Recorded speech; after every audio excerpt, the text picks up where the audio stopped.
Olá, para quem está começando a jornada dos concursos públicos, existe uma habilidade que, olha, ela define quem passa e quem fica para trás. É a interpretação de texto. Muita gente boa, mas muita gente mesmo, é eliminada bem aqui, sem nem entender o porquê. Hoje, a gente vai desvendar de vez o que as provas realmente querem quando o assunto é interpretar um texto. E a verdade é essa aí, nua e crua. A interpretação de texto funciona como o grande filtro silencioso das provas. É aqui que a maioria dos candidatos, mesmo os mais preparados em outras matérias, acaba caindo. E sabe qual é o problema? O jeito que a gente lê no dia a dia é o completo oposto do que a prova exige. Mas por que uma coisa que parece tão simples acaba sendo tão traiçoeira? É porque ela engana a gente. A gente acha que entender um texto é algo natural, porque a gente faz desde sempre. Só que, num concurso, as regras do jogo são totalmente diferentes. Então vamos deixar uma coisa bem clara desde o começo. Interpretar um texto para concurso não tem nada a ver com a sua opinião pessoal. Não é fazer um resumo para um amigo, nem é sobre o que você acha que o texto deveria dizer, e principalmente não é um teste sobre o que você já sabe sobre aquele assunto. Todos esses caminhos, sem exceção, levam ao erro. O único universo que existe é aquele pedaço de texto na prova. Nada mais. E aqui está o erro clássico de quem está começando. A pessoa lê o texto, pega uma ideia geral e sai procurando a alternativa que parece mais correta. É a fórmula perfeita para ser eliminado. As bancas, ou seja, as empresas que fazem as provas, são especialistas em criar alternativas que parecem certas, mas que têm um desviozinho, uma palavrinha trocada que invalida tudo. Precisão. Essa é a palavra-chave. Para ter sucesso, é preciso virar uma chave na cabeça. A gente precisa abandonar o jeito que lê no dia a dia e adotar uma abordagem nova, que eu chamo de leitura técnica. Uma leitura focada em prova. Olha só a diferença, é gritante. Na leitura comum, a gente passa o olho rápido, só para pegar a ideia geral. É uma leitura cheia da nossa opinião, das nossas impressões. Já na leitura técnica, o processo é o contrário. É uma leitura lenta, objetiva, quase cirúrgica.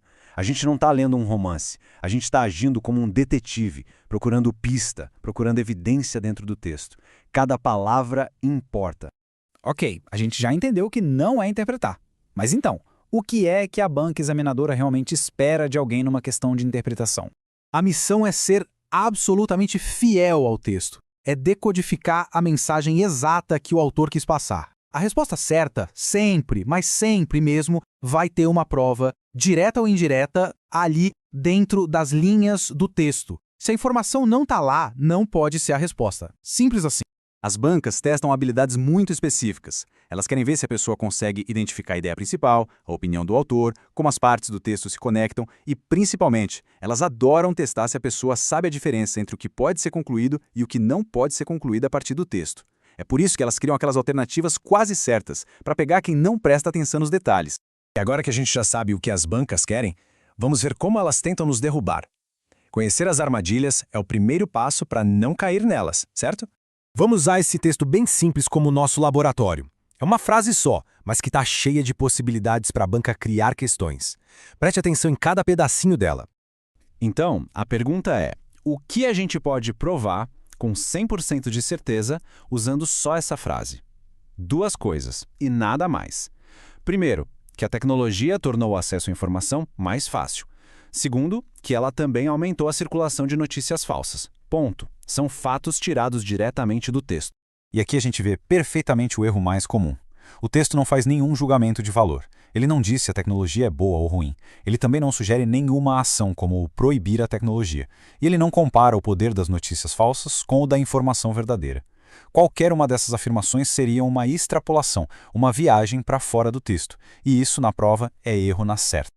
Fique de olho nessas 4 táticas. As bancas amam usar palavras de generalização, como sempre, nunca, todos. Elas te convidam a extrapolar, a tirar conclusões que até parecem lógicas, mas que não estão escritas ali. Elas criam contradições bem sutis ou trocam uma palavrinha-chave, tipo pode por deve. E isso muda todo o sentido. Mas calma, existe uma regra de ouro. Uma regra que, se for seguida à risca, vai proteger de quase todas essas armadilhas. É o nosso teste final para qualquer alternativa.